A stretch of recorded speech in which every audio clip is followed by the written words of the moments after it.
G'day, I'm Anthony Sewards. I'm here to talk about tanks that we use in Afghanistan. The tanks themselves, when they first deployed, were based off the Leopard 1 platform. And then through trial and error, the Canadian government decided to replace the tanks with the new Leopard 2s. The Leopard 2s themselves were a vast improvement from the Leopard 1s, not only technology-wise, but also on firepower. Lord Strathcona's Horse is a heavy tank regiment, the only one in Canada right now. The role is, of course, mobility, firepower, and flexibility, but also to act as an armored asset when called upon on the field of battle. In Afghanistan, for example, the tanks would go in, the infantry would come in behind and use the tanks as cover as they went in under contact with the local insurgents. The call for tanks in Afghanistan go back to 2006 when the battle group was doing an operation and they took a lot of casualties. At that point, Canada was actually looking at disposing of the armored tank and going to a wheeled platform. Once the call for armor to go to Afghanistan came, it was a matter of weeks to months to prepare a tank squadron to go overseas. And there was a lot of work to get the tanks up and running. Because the tanks were being phased out, they had to check each individual tank to make sure the tank itself was given the green light to go. Once the tank was given a green light to go, everything was changed on it to brand new status, whether it be the suspension, the gunnery system, the communication system, to make sure that when the tank goes overseas, it is fully functional. As with Afghanistan, it's the first time the tanks are actually seeing a lot of combat. The initial roles were, like say convoy escorts on some, contact report, the tanks go in for contact. A lot of different challenges going over there, operating in a different theater. Used to like northern climates, also now we're operating in climates and degrees up to like 60 degrees inside a tank. And at that time, when I was there was no cooling vest and the tank got extremely hot inside. Then over a period of time, the tanks are actually fitted with cooling vests, a covering over the turret to cut down on the heat. A lot of the other challenges operating over there is that we were trained for battle in Northern Europe. Well, it's the desert. There are a lot of open spaces and a lot of hard terrain that we had to travel on as well.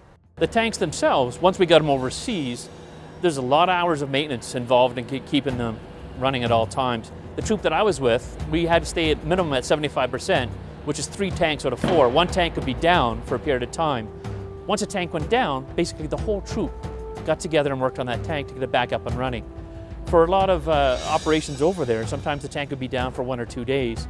It all comes down to man hours, heat, and the availability of parts. To run a tank, it's nice, but once you're done with the operations, you bring the tank back, you have to maintain it. You just don't go around and kick the tires, you actually have to inspect the track, the suspension, and if you spot stuff that needs replacing, you replace it there and then on the spot. One of the main threats of the tanks overseas were improvised explosive devices, or IEDs. You didn't know what could be an IED, whether it could be a wheelbarrow with a propane cylinder in it, or something that might be pressure plate. One of the drawbacks at that time is that there was lacking of belly armor, but then after a few months, belly armor was put on to help defeat the IEDs. Also, the tanks were fitted with an electronic device that would help defeat the electronic signals used for setting off the IEDs. The wheeled vehicles we had over there were LAV-3s, which is 8 wheels with a small cannon, 25mm. The Leopards themselves, the first Leopards that went over there had a 105mm cannon, and then the Leopard 2s had a 120mm cannon on it. So there's quite a difference in firepower, and once the tanks got there, the firepower played a key role in a lot of operations. Some of the lessons learned was the fact that Canada does need tanks, because it depends on the operations, because it's nice to go on operations with light armored vehicles, but in case something happens, you need the heavy armor there to punch through any obstacle that you might run across. Some of the lessons learned is through crew survival as well, is that the tank only is as good as the crew, because the crew could live on that tank for up to 6 to 7 months. That's basically your house. And you learn a lot about your crew. And then the crew itself is in a troop as well. And then the squadron, and then of course the regiment. Hopefully the legacy that we're leaving in Afghanistan is one that North America hasn't forgotten about some of the other countries. The fact that we've actually gone in and built schools. Because with anything, knowledge is power, and if you can educate the people, that's probably one of the best legacies we could have, is actually educating the people and not keeping the people in the dark. I'm Anthony Sewards, retired combat veteran, and I hope you enjoyed today's show.